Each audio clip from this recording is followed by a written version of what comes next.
how that came about, because it's an established business now, isn't it? It's been running for But that was it, and I set the business up, and I had no idea how to run a business. Back then, there was things like business links, so they came and helped me and did things like that. So that was good.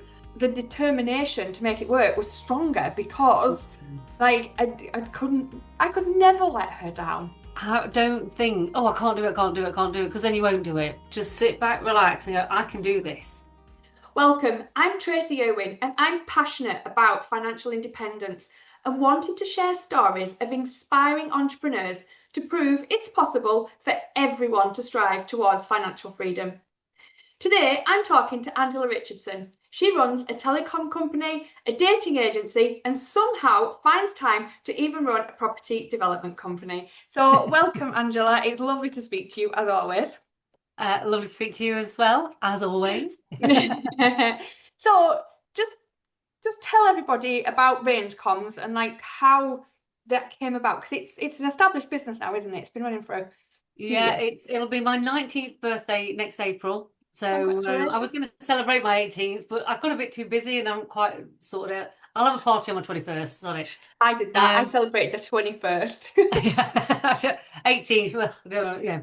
Anyway, so yeah, no, I set my business up. I never intended to have my own business. I was married to a man that had his own business.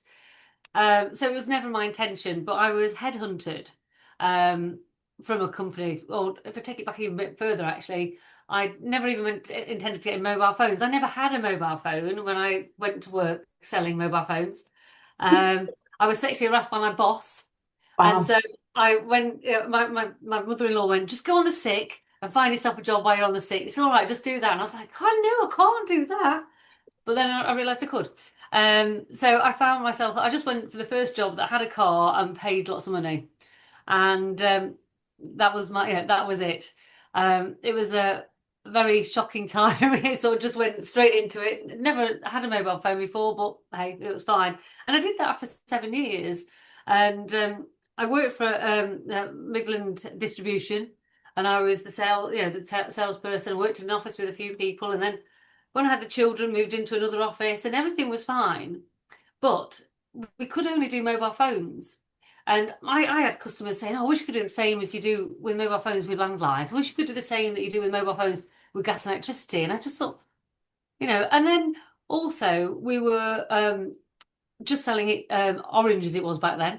And we could no longer sell Vodafone and O2 through Hutchison Telecom. So it was like, oh, and I couldn't go to my customers and say, I've got the best deal for you, because I just didn't believe it. Yeah. Because there was T-Mobile had come out, and this is going back to 2000. Um, so it just didn't seem right. So it's 2007. I was headhunted by an old customer of mine, and I was like, I went a couple of times, and I was like, something's not quite right. But my stepson's godfather worked there, and he kept going, no, Angela, it's a great company to work for. Do it, do it. You should trust your gut, don't you? You should always trust your gut. Always I trust was your gut, like, Angela. yeah. I was like, something's not quite right. No, no, it's a great company. So I took the plunge, handed my car back, handed my mobile phone back, and thought, right, I'm going to start. And that following day, after I'd handed the car and everything back, um, the guy rang and he went, I've got some good news and bad news. I went, what's that then? He said, well, the good news is you can have your BMW tomorrow. I'll bring it tomorrow. And I was like, oh, okay then. I said, what's the bad news? He went, it's a full-time job, not part-time. And I went, well, I've got two kids and I run a toddler group on a Thursday morning. So do I do that from the offices, or are we going to have the job that you offered me? I've got it in writing, blah, blah, blah. And yes, I went there, went for 3 days. They said, oh, yeah, sort it out, sort it out. The first day I saved the company alone £500 a month just on their mobile phone bills. The second day I set up the mobile phone, well, they had a mobile phone on, but it was rubbish. So I set up a better mobile phone on. I got a supplier in, and then we got the deal sorted. And then on the third day, I was told there was no job, full or part time. Can they have a mobile phone and the car back? So I sat in the office, left there after handing everything back, in shock, as you can imagine. I'd been in this really comfortable position at this other place, but yeah. And then went to the pub, and on the way to the pub, got offered two amazing jobs, but they weren't starting right away. And I'd kept all my like loads of contracts to do as soon as I got there. And And so I just thought, well, I don't know what to do. And I rang the person that had come in to set the mobile phone on for the company. I said, look, don't touch them. This is what's happened to me. They're obviously not reputable. Um, don't do it. And she said, why don't you set your own business up? Do it yourself. And well, can't do that. My husband's got his own business. We'll argue about who's the most important. So we did argue about who was most important when it came to jobs. And obviously with him, it was always, oh, well, I've got more staff. So yeah. Um, and then, and we did end up getting divorced because of it. But that Wow. not because of that. That was a different reason I got divorced. But hey, you know, I'm not going, not telling anyone. Yes. But that, but then, so I literally set the business up overnight. On Thursday morning, I sat there in soft play and said to three other friends who'd all got their own businesses, how do you set up a limited company? And they went, oh yeah, speak to them, speak to them. I went to the accountant. This is on Maundy Thursday. So bank holiday Monday happened. On the Tuesday, in the allotment, we'd thought of the name Range Communications, because it's R for Richardson and the rest of it is Yeah. Anger. It could have been Anger Communications, but although the kids would say that was probably how I was back then, Range sounded a whole lot better because we do a whole range of communications. That's what I Um, always thought it was, by the way. I thought it was the actual fact of, I'd not even thought about the Angela Richardson thing. I thought it was because you don't just stick, you actually, when you talk to your clients, you give them the best possible solution for them from a range of things rather than you just like, I'm a this yeah. mobile company type thing. Yeah, it's not just here's this is the offer I'm going to make most money on. Here we go. It's I make the same amount of money whether you choose a really expensive handset or choose a really cheap handset. It makes no odds. Yeah. But yeah, so that's how I set up Range and literally walked into an accountant's on that Tuesday, and by the Friday I had a limited company. Wow. It did cost me a bit too much setting it up, but there we go. And I wish I'd perhaps not gone to that account. That account was a very expensive accountant, so I could have done it cheaper elsewhere. But I have a lovely red binder with all my, In stuff in. documents in Yeah, it. I paid well for that. But that was it, and I set the business up, and I had no idea how to run a business. Back then, there was things like Business Link, so they came and helped me and did things like that, so that was good. Obviously, my ex-husband had a business, so I learned from him about running businesses and could ask him. My ex-mother-in-law was my company secretary, and she was not a woman to mess with. So I used to say to her, "Am I allowed to take any money out now?" and all that sort of thing. And because mobile phones had a bad rep, you have to have a VAT code to be able to sell mobile phones Okay. and be VAT registered. And unfortunately, because the mobile phones is considered dodgy, it was 6 months before I could get my VAT registration. So I couldn't Wow. be paid by the suppliers until I'd got that. So they just kept all my money. But then it was nice after 6 months, I got a nice big paycheck. So that was all right. But That's a that tough was, way to set up a business that have not having yeah, any cash coming in for 6 months. no. And then and it was funny because the following week when I first set the business up, I had a customer and I'd gone to drop off a phone, and I said, "Oh, sorry for the delay," Yeah. dropped the phone off, and he had a friend there who was a solicitor, and I told them what had happened, and she went, "Sue them." I was like, "You what? What for?" She went, "Oh, you can do it for all sorts. You can do it for I remember sexual discrimination was one because I was a woman, so they should, anyway. I can't remember, but I do remember that it set precedents in law. Wow. Um, I had 2 days in court where I learned so much. And on a year later, I was awarded £14,000, and the company went and did a Phoenix. So I never got a penny, but I got a lot. I would never have set Range up without it. I've got a lot of, I learned an awful lot that first year. Being thrown in the deep end, it was, Yeah. so I learned an awful lot, and I do hear that the MD who did that to me actually ended up in prison. So I just hope that he wasn't such a good friend, Wow. Mr. Big, and yeah, he was a pretty boy as Wow. well. So hey, It is really strange though sometimes when great things come out of bad situations oh because like yeah, that sounds horrendous, but actually knowing you now, I couldn't imagine you doing anything else. I know it's weird, isn't it? It's kind of like, like because 19 years is a long time. Yeah, And I'm guessing even though how successful Range Comms is right now, It's not always been plain sailing, has it? It can't have been. I wouldn't believe anybody who says it has. Oh no, no. When I got divorced, that sort of went through a bad few years. Then my second year was amazing and all that sort of thing. And it must have been about after 5 years, when I'm about 5 years old, and I found out it was a pretty horrific divorce. And I must have been all, I think I walked around in a daze. I probably worked only 3 days a week when you Yeah. add up the hours, and I wasn't really there. It was the whole divorce, it was such a shock and an emotional time. I decided that I wanted to, instead of paying attention to the salespeople I had, I thought, no, I want to pay attention to my children and manage them so they're not getting damaged. Yeah. So I just concentrated really, and it's that whole life work balance, isn't it? So I was concentrating so much on the kids, making sure that they were looked after, that, I was going through this messy divorce and all this sort of thing. It was awful. So for those few years, it didn't go so well, go so well because I wasn't really putting any effort in. But I managed to get rid of all the staff. Not I didn't get rid of them, sack them or anything like that. Well, the salespeople I let go. Yeah. And the other two people decided they didn't want. It must have been a horrible place to work. They just, Can imagine the actual atmosphere comes from the top down, doesn't it? And when you're not in a great place, like always. nobody else is in a great place either, because it's like No. they feel it. They definitely feel it. Yeah, we had to lock the door so my ex-husband couldn't get into the house, and we were in an office sort of adjacent to the house. So you were constantly looking at who's got the door, who is it there, And I used to have to say to a staff, if he comes round, just lock the door and don't let me in. Yeah. Yeah, it was so it must have been horrible. So I went on holiday, and whilst on the top of a mountain, the one remaining staff member rang me to tell me that she was going to go and be a dinner lady instead. So I cried all the way down Red Run 23 in St Anton. It's like, of all the times to tell me. I just went, well, I thought I'd tell you as soon as I could. Well, what are we going to do about it on the top of a bloody I know. mountain? Yeah, there's nothing you Oh. could have done there, is there? Oh dear. But I did do bits because I got someone else to come and work with me. So, yeah, but oh my God. So there was horrific times. But I suppose 19 years of hard slog. And when I got divorced, I was then a single mum. So I had to make it work. There was no choice. So It it is. was, I think it's hard as a single parent running a business.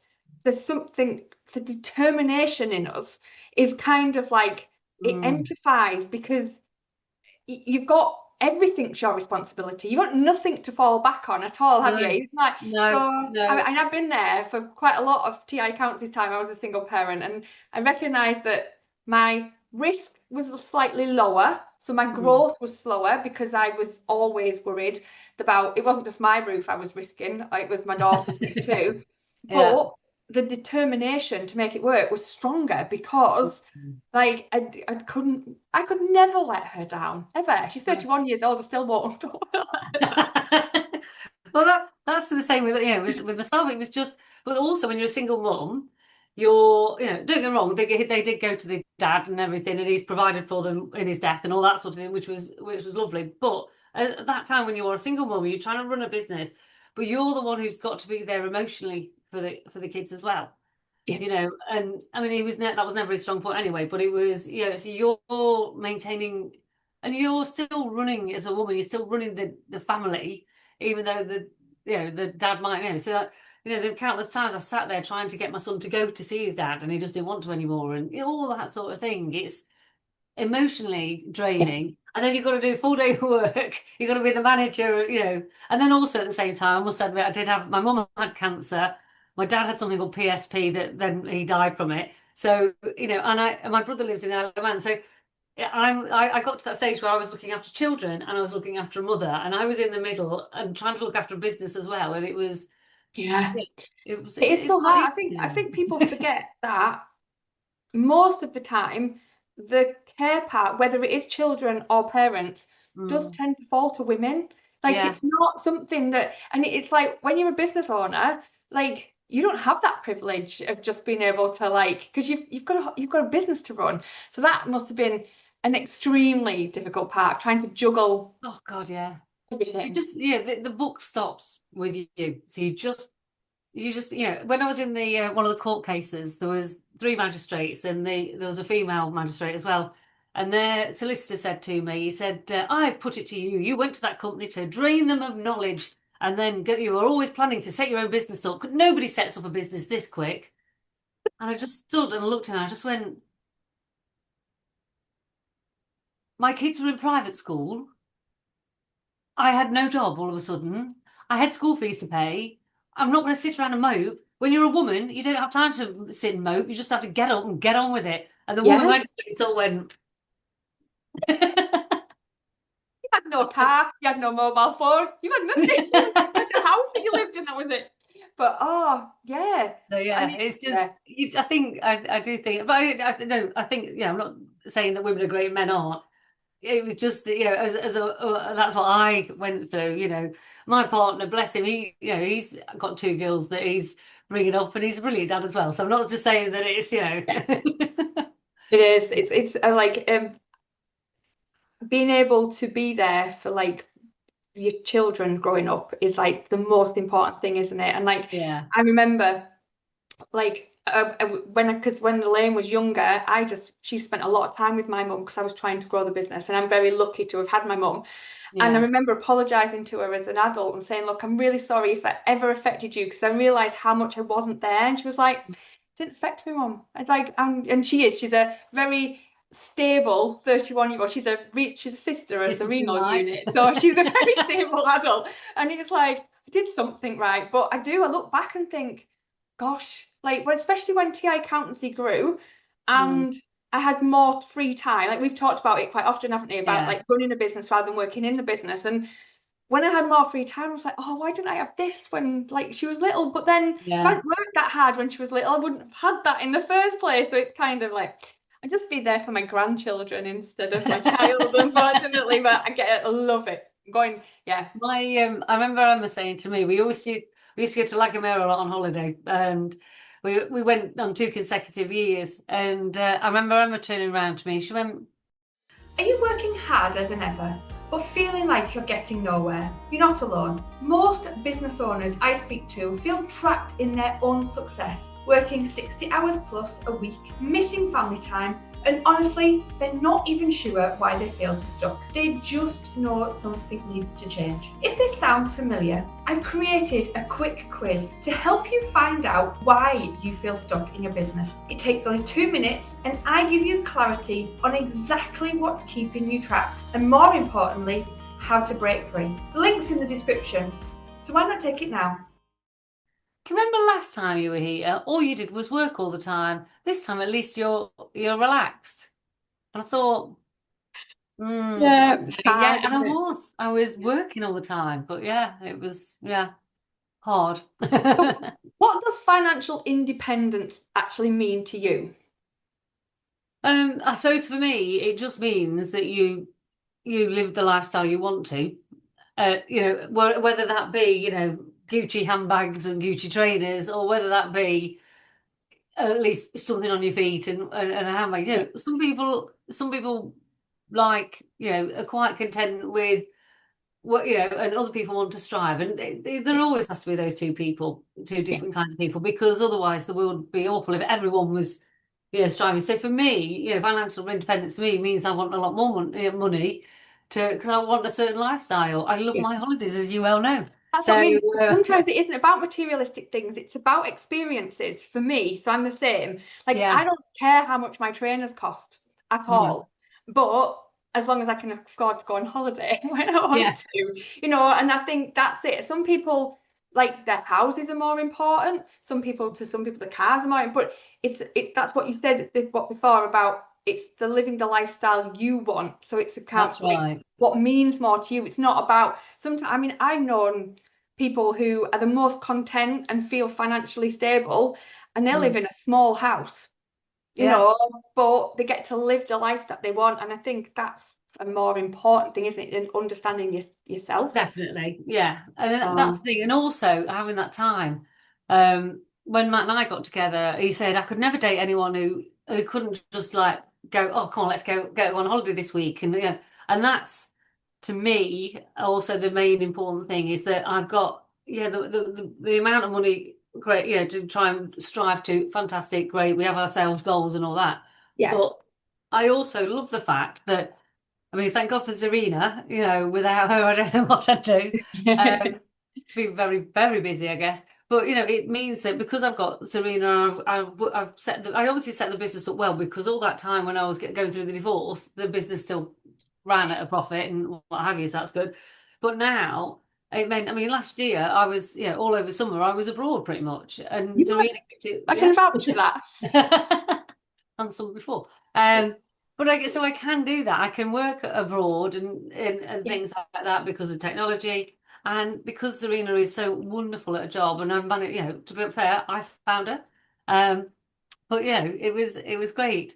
It's with her, it's getting that right staff members so that you can just have that time off. Yeah. And yes, at the moment I'm very, very, very busy. I should be paneling a hallway as we speak, but I'm here with you instead. Because on the property side, we've got to get that paneling up before, so the decorators are there and want to go downstairs. So yeah, after this, I How will did you be come into donning. property? How did you get into property developing, by the way? Because like that's kind of, is it recent or have you done it for a while? It's recent, yeah, yeah. It's Um, when Matt sold his part of his business, he was like, "What am I going to do?" And he just, for most of the time, sat there and just watched a lot of, American Pickers and stuff like that on TV for a bit. And but he was bored and he just wanted something to do. And I went, "Why don't you do some like property developing and stuff like this?" Now, this is a man that I don't think had ever picked up a tool in his entire life or anything like Okay. that. Oh no, he's always paid somebody. He'd always had enough money to pay someone else to do everything. Right, okay. Yeah. Um, but you know what? And saying about how much money is money, do you know what, he did my paneling, my hallway when I wanted to sell my house, and he was absolutely brilliant at it, and it looked amazing. Um, and so we just went, "Well, all right, then." So we bought a house. He managed to buy it at a great price. He managed to get it, and I went and staged it and all that sort of thing and designed how it was all going to look. And then we sold it at a really good profit. And it was like, that was really easy, but really good fun and really good fun. And we both really, really enjoy it. So, whether it's sitting in the van, traveling around, picking up stuff off Marketplace to stage the house with, Yeah. or looking for the houses, and it's been really lovely that I never really wanted to rent out properties Okay. because I always thought, too much like hard work and everything that the government's doing at the moment, it's not brilliant and all that sort of thing. But when I didn't sell my house and I sort of put a post out on Facebook just saying, when's enough enough? Should I carry on trying to sell it or should I think of something else or whatever? And a friend saw it and said, "You can rent me your house?" Then or what? And so, it's a Oh, friend. So it was fantastic. So not charged what they recommended, because it's a friend. So it's great. They want it long term. Fantastic. So that made us go, well, actually, instead of just flipping, perhaps we'll do some rentals. And then I had someone at 4N actually came to me, networking, and she said, this property, have you got any houses? I'm split up my husband and want to get out and I need to rent somewhere, but I've got a cat and, well, and I went, "Well, we'll find somewhere." So we're going to see a bungalow today for her. And if she likes it, then that's another rental that we'll do. And then, we've just got the keys yesterday for another property, although we haven't quite finished the other one to do the next one, and then it'll just move on and move on. And it's I think both find it easy. We've both got strengths in different regions, and so it works really well together. So yeah, he's no longer watching American Pickers because he's he was out at the house at 7 o'clock. It was dark and there's no lights because the electrics aren't in yet. So luckily he's got like a pretend lamp, so yeah, he was there ready with his paneling kit. that's all. So, do you feel that this project is is that towards your future? Is this your future wealth you're building together? Yeah, yeah, I'd like to. When my first husband died, he left the children really, really well looked after. So, and it's funny, I was going through old books the other day, and I found what your why. I think what is my why? And I've written in a book, and it was obviously a while ago. I think it was 2020, something like that. That I want to be able to provide for the children, so get their first house, and blah blah blah blah blah. I mean, my ex-husband's left them enough money that they've all got their own houses now, which is great. So my why has changed that, I want to live a comfortable lifestyle as I'm older. I'll Yeah. never stop work because it's just not in my nature. I just, and I enjoy it. I suppose one day I will turn around and go, "I've had enough." Like Yeah. I did when I was pregnant and I was working and I thought, "Oh," I got to like the week before I gave birth, I just went, stopping now, I've had enough." That was it. Enough. So I guess that I might feel differently, but at the moment, I enjoy things. I just enjoy. doing bits, we do it together, we have a good laugh, and it's just, yeah, I think. And so when I looked at my why, my why is no longer about providing for the kids. If I died tomorrow, apart from obviously missing my amazing personality and fun and Of lovely, course, yes, the yeah, sense of um, humour. they would be fine. Financially, they would be fine. But I want to create, I want to create a life where I don't have to worry. I did panic I remember when the maintenance payments were going to stop from Mike, and I was like, oh no, I've got to pay the car. The car's this amount of money and this, and I was in a real flat panic. And I got through that, and it was fine. And now I did a lot of work with I'm very much into manifestation and all that sort of thing. And I believe that if I never panic about money now, because money will always come from somewhere. I don't know where it'll come from, but it'll come. I did a manifestation thing. When I first started looking into it and all that sort of thing.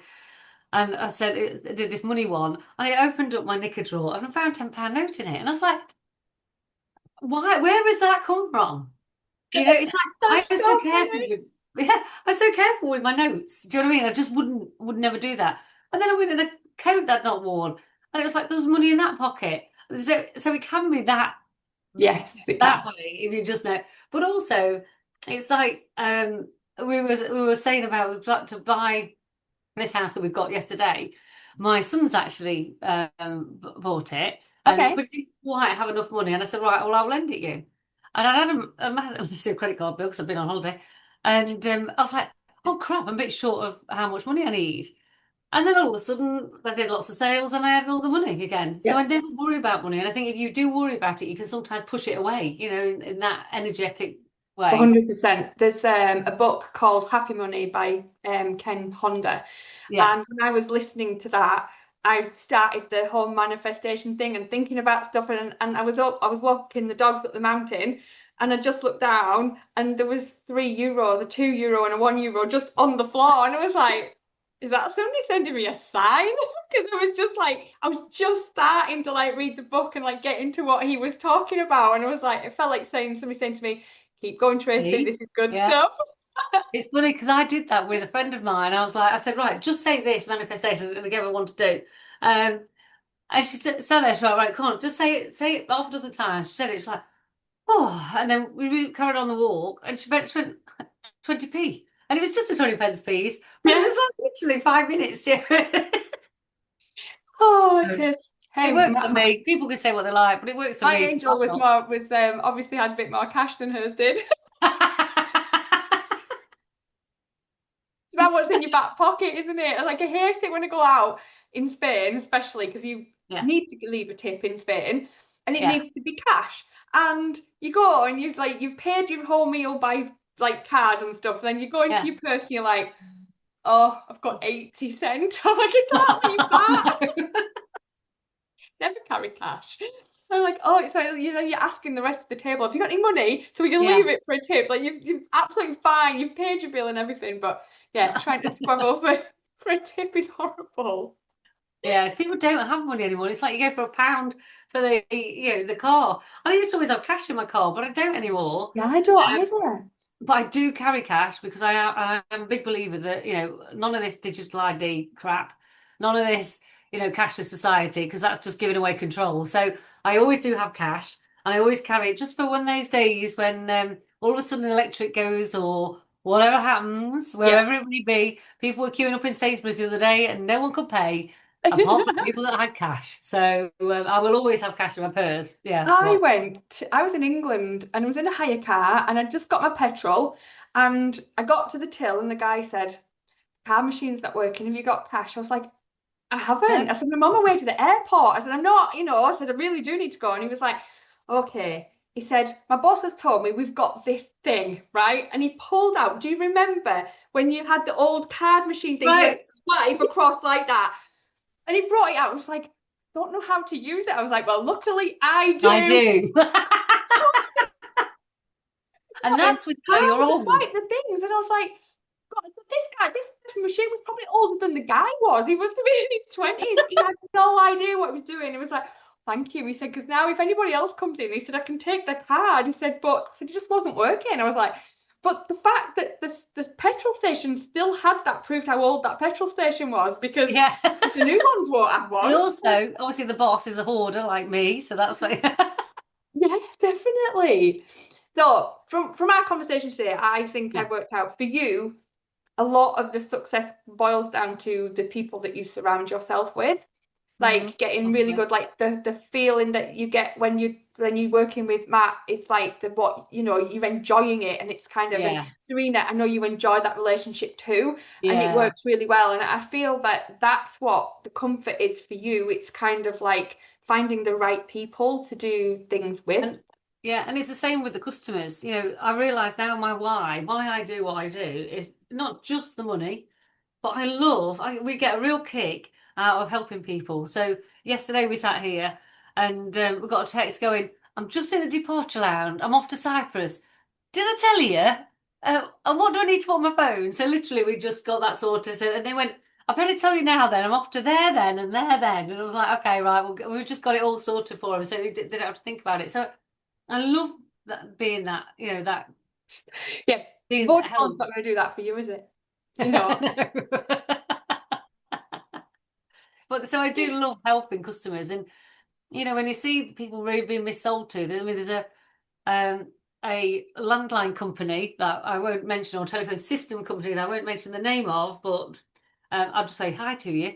But yes, and the amount of people I've gone to see and they've gone, will you get me out of this contract, please?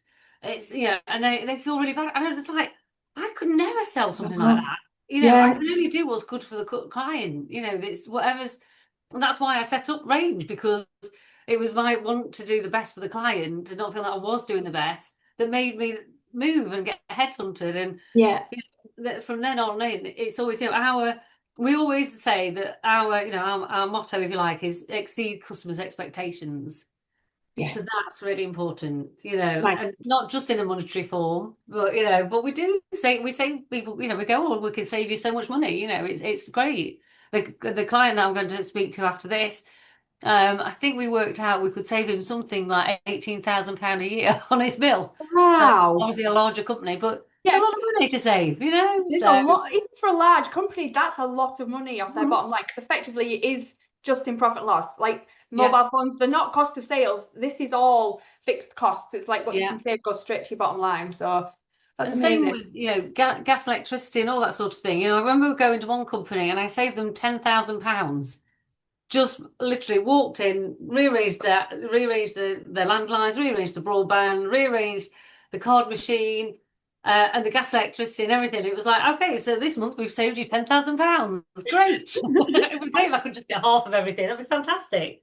It would be lovely, wouldn't it? But yeah, it's more for the client.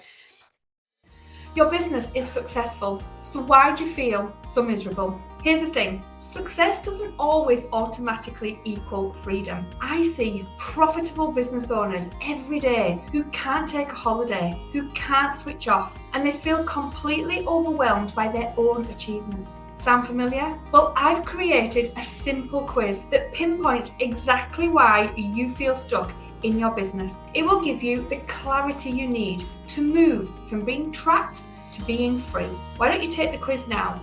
The link's in the description below. If there's anybody sat watching this that does want to start their own business and knowing the baptism of fire that you actually had when you set yours up, what advice would you give them to know that how to set up a business, to know that it is going to help them to live the life they want? Yeah, well, I always say just JFDI, just do it. But I would say get advice from people. That when I sat there in that soft play that day, and I just went, I had no idea how to do it, and Yeah. I just asked. And then I had no idea how to do something else, so I asked. And that's the thing. You always don't ever be afraid to ask. No question is stupid. I learned that when I first set up the business, went on a Twitter course. You can remember in those days. And I sat there, Twitter for Beginners it was, and there was this room, probably about 60 people in it. And I sat there, all eager, wanted to learn this new thing called Twitter, and sat. And do you know what? She could have stood there and spoke Spanish to me. The only bit I understood whereas she said there's 140 characters instead of 160. That now has changed apparently. Anyway, and I was like, uh, I just didn't, I sat there and I sat around and other people, I just went, must be in the wrong class. So I put my hand on. I said, I'm ever so sorry. I said, I do think I'm in the wrong class. I thought I'd come for Twitter for Beginners. And she went, well, this is Twitter for Beginners. I know, well, I don't understand a word you've said. You might as well have been in Spanish, speaking Spanish. And she looked, and she was really, and then she looked around everywhere else and went, does anyone else feel like Angela does? And slowly you could see people sitting there going, and I tell you now, more than 75% of those people had their hands up. I And think that's so it they when would have you, all wasted time. I wasn't about yeah, to waste my time. no, Time's don't money. waste your time.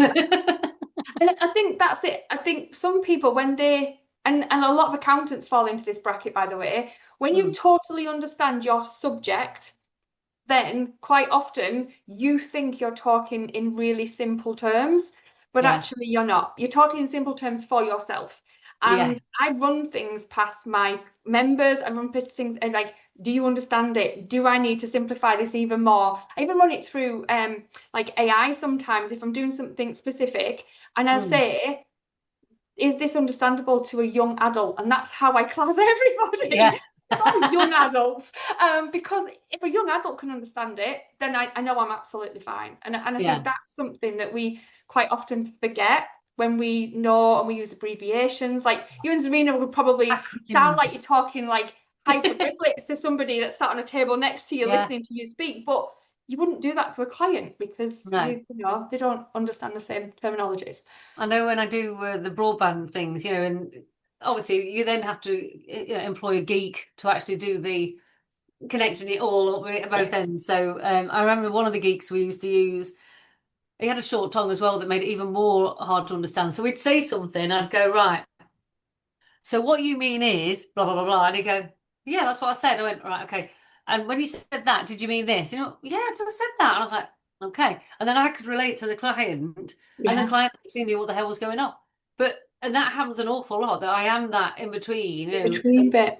and because we've been doing it so long, I speak to people, in the call centers at EE or whatever, and they'll go, and they'll say, "Oh yeah, well you need to do this, that, and the other," and I'm like, "Yeah, yeah, yeah," and I'll be with a client, they go, "You what?" And I was like, "Tell you later, don't worry," and it because they just know how to do it. But also I do the other way around sometimes, where they go, "Oh no, the computer doesn't do that," and I'll go, "I beg to differ. If you go on, do this, do that, because I know the system on EE. I've been doing it for all these years."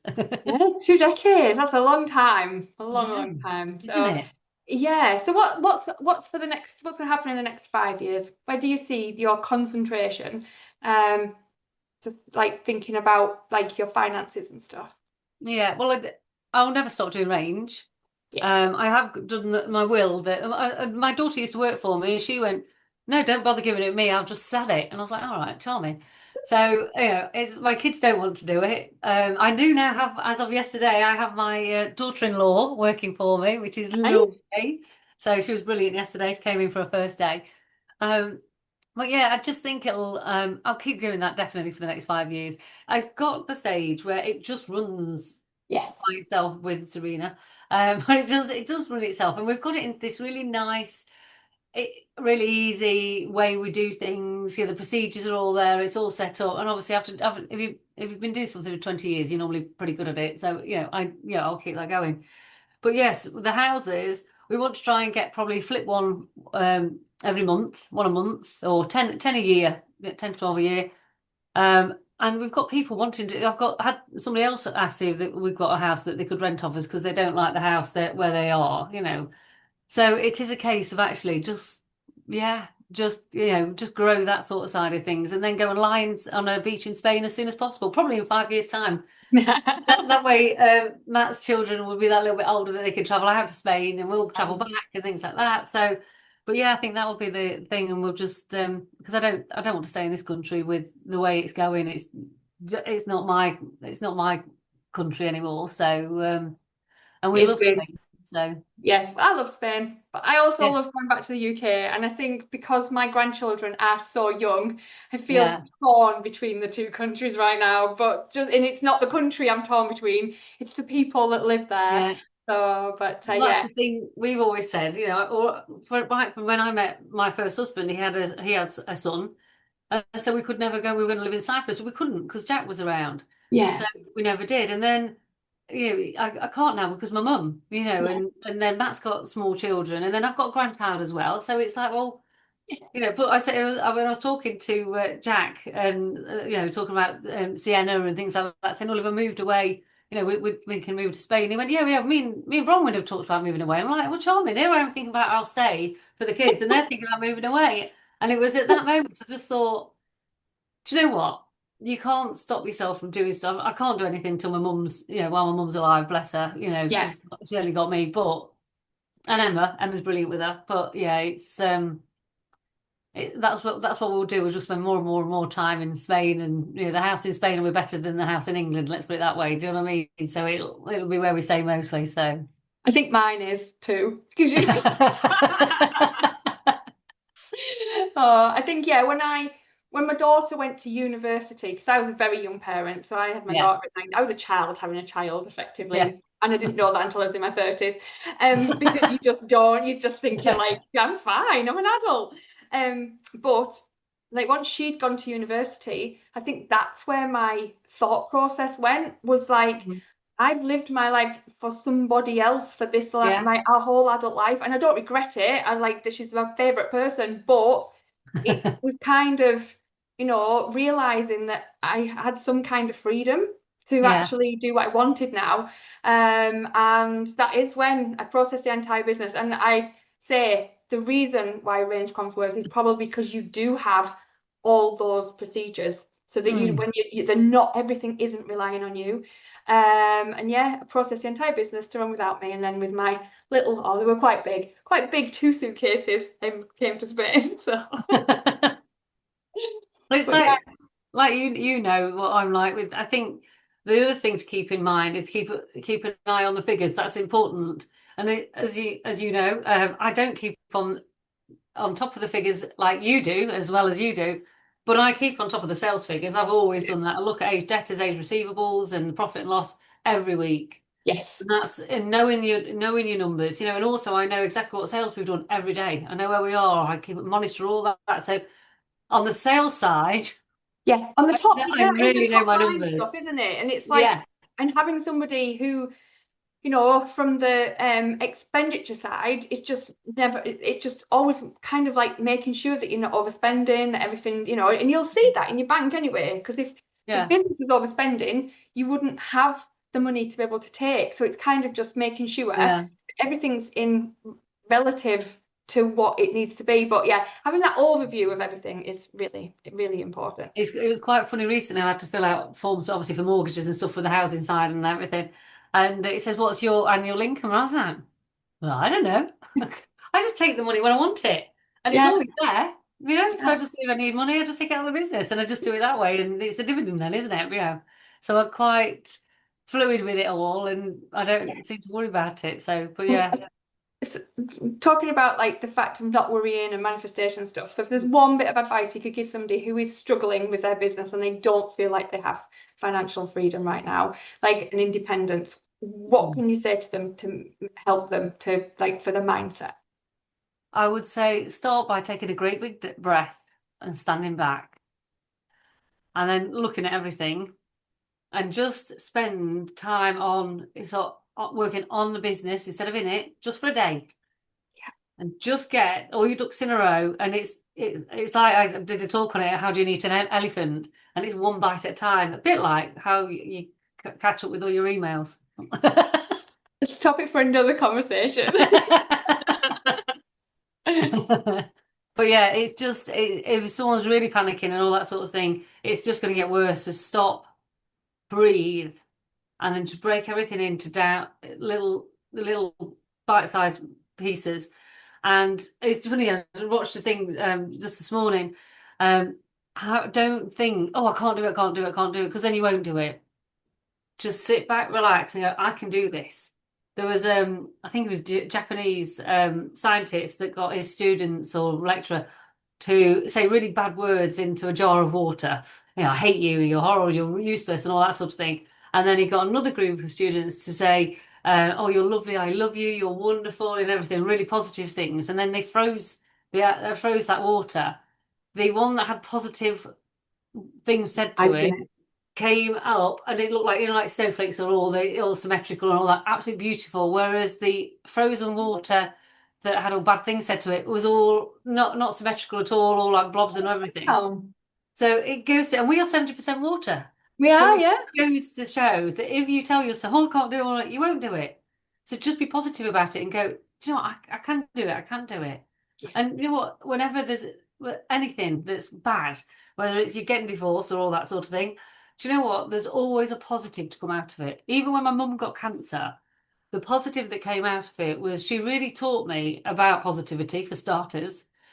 And also, we got to spend an awful lot of time sitting in hospitals, chatting away, and I really got to know her again, and really connected with her, and really found out so much about my past and my history. I hear it regularly now because she got Alzheimer's, and she tells me all the time. So yeah, but Oh, bless her. I went from being that really touched me. That really touched me. I think it is important, isn't it? And that the fact of what positives you saw in such a awful situation Mm. is amazing. So thank you so much. So just before we go, tell people where can we find you? Where the links will be in the chat, but just to let people know. Yeah, so do you know what? You can find me on the website, that is about to be redone. I've got my meeting next Wednesday too. At long last, it wasn't a pleasurable thing about me, but that's another story altogether. So on the website, arrangecommunications.co.uk. And on there, it's got all the telephone numbers you contact. And I always give my customers my mobile phone. So I do get WhatsApps at like 10 or 12 o'clock at night going, well, I think about it, and Jill, I really don't mind. I'm on silent anyway, so it's fine. But yeah, so that's the kind of service that you get from Race Communications. It's a personal service. The kind of service I just treat people how I want to be treated. Yeah, me too. So, Absolutely. Thank you so much, Angela. I've really enjoyed our chat as always. And yeah, and if anyone wants to contact Angela, her details will be in the description. Thank you. thank you very much. Thank you very much. Thank you for watching to the end. I really appreciate it, and it shows that you are serious about moving your business forward. I want to share something with you. When I was little, I watched my mum skip meals so my brother and I could eat because she didn't have enough money to feed us all. That pain changed everything. I promised myself I would never need to rely on anyone else financially. I worked relentlessly towards financial independence. Even as a young parent of 19, I still worked. And once I achieved financial independence, I became passionate that everyone deserves the same. But here's what I've discovered. Successful business owners can feel financially trapped, just in a different way. And that's why I created the Money Metrics Academy to help you understand your essential business numbers in under an hour a week. No jargon, no overwhelm, just the clarity you need for true financial independence. Why not join the free entry-level membership and see how the community can help you? Let's get unstuck together.